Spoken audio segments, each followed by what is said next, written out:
for libertarians to do to say things like, oh, you know, that guy's total garbage because there were some wars, or there were still wars going on, or he didn't end all the wars. It's like, think about the task that you're demanding this person do immediately or within 4 years, with the amount of resistance that they're going to have to deal with. Right. It is outside of realistic to say this person was elected and they didn't undo 250 years of encroachment on your liberties and blah, blah, blah in 4 years. So they're all bad. That is ridiculous. It's a bit of a straw man of my position, though. No, I'm not saying it's you. I'm saying there are a lot of libertarians like that. You're absolutely right. But here's the reality.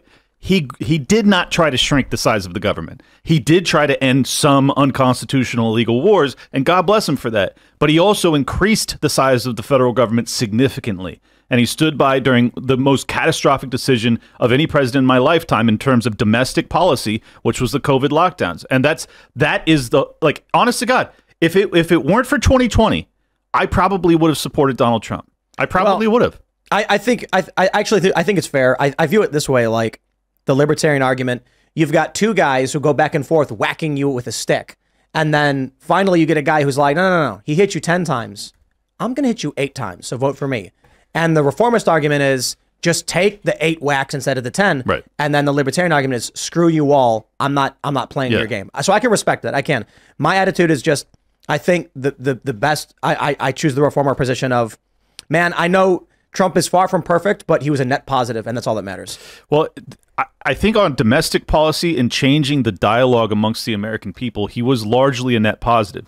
The issue is that for whatever reason, being a businessman myself, I don't understand why he doesn't understand Fed policy more, why he doesn't understand that his browbeating of, I don't know if it was Powell at the time, I think it was, but trying to drive down interest rates even lower, wanting to pass trillions of dollars in stimulus spending during the COVID era without votes, without roll call votes, trying to evict Massey, who's the greatest congressman of the past decade, out of power because he wanted to have a roll call vote to have people on record for a $3 trillion spending bill, which is something that historically we would have never even considered as being feasible. There's just a lot of behaviors from him that goes counter to this narrative that he is actually a small government guy. No, he's a Democrat. But that's not even my point, because I don't disagree with you. The only thing I would disagree with on is Massey. I would say Matt Gaetz, especially considering the fight with McCarthy. Sure. But, Massey is pretty great. I'm a big fan. Although, he very much supported McCarthy. We know that McCarthy behind the scenes was sabotaging people.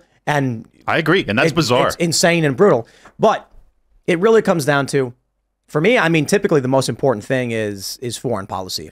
And my attitude has long been, I mean, this is just how I grow up, that the United States bickers amongst its own people about the things we deserve and the things we've done wrong, while everyone ignores the bombing, the humanitarian crises, the arming, the massacres. I mean, and this is why, I mean, it's kind of crazy to think it was Obama before Donald Trump. So we get Donald Trump and I'm like, what's going on? Things are actually kind of okay. Like, what do we have with Barack Obama? Extrajudicial assassinations. Yep. How many weddings did he blow up? The expansion of Middle Eastern conflict, Syria. Look at Libya. These outright disasters. Blew up hospitals too.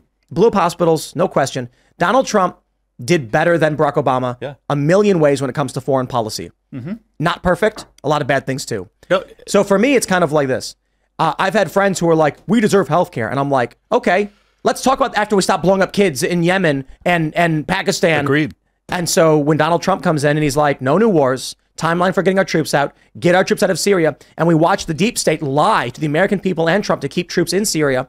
I'll tell you, Trump should not have fired 59 Tomahawk missiles at Syria. That's the one time the press started praising him. Right. Or the Moab, yeah. So I look at anything else, and my view really is, and y'all can disagree with me, by all means, spam in the chat ones.